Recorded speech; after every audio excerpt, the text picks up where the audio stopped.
Tawakkul on Allah, putting your trust and reliance on Allah, means this exactly. You ready?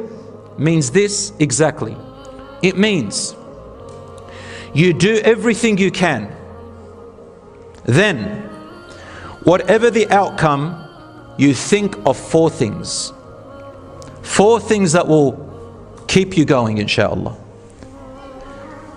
One, whether good or bad, Allah has a plan for me. The outcome happens and you say, Subhanallah, Allah has a plan for me. What is it? I don't know, but He has a plan. I am certain He has a plan. Number two, if it's a suffering that happened to you, say 100%, good is going to come out of this suffering. 100%. Good is going to come out of this suffering I'm going through, and it will. Or number three, this suffering is a test for me. I know this is a test from Allah. It's possibly a test for my hereafter, and a test of knowing myself. I will pass it and I will not let it overcome me. You know that test one and this suffering and all that? The shaitan will come to you right at the point of your lowest point. They will come to you right at the point where the outcome happens. Sometimes you might think, oh, I expected more of an outcome. It didn't happen that way. The shaitan comes to you and says, I've got him. I've got him and her. I'm going to start whispering right now. What do they whisper? You missed out on this, man. You could have done that. You're a failure. You had this opportunity. Your friend does it. You missed out. What are you doing? You're a failure. I told you you're a failure.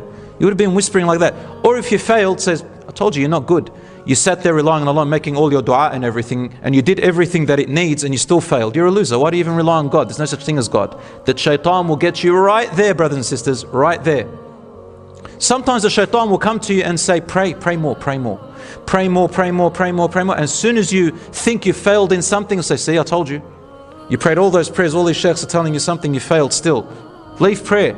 Right there is where the shaitan uses vulnerability. But guess what, brothers and sisters? The shaitan has no power over you. The Quran says this, that on the day of judgment, Allah subhanahu wa ta'ala says, قال قرينه ربنا ما أطغيته ولكن كان في ضلال بعيد. His own or her own shaitan that is born within, the qareen, will say on the day of judgment, oh my Lord, I did not make them go astray, but he or she was too far. They already thought bad about themselves. They were too far away. They were diving way far away. I just whispered and they listened.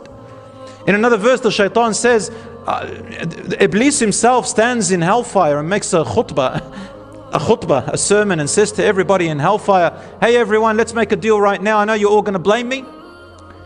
Let's just agree. I don't blame you. You don't blame me. Every man to himself. I just called you and you listened. So don't hold anything against me, man. I had no power over you. Wallahi, the shaitan will say that. So you have power over yourself, brothers and sisters.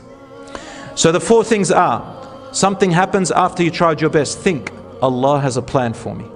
Number two, good is going to come out of this suffering. Number three, this is also a test for my hereafter. I will pass. Number four, it is a learning opportunity from the mistakes and decisions that I made.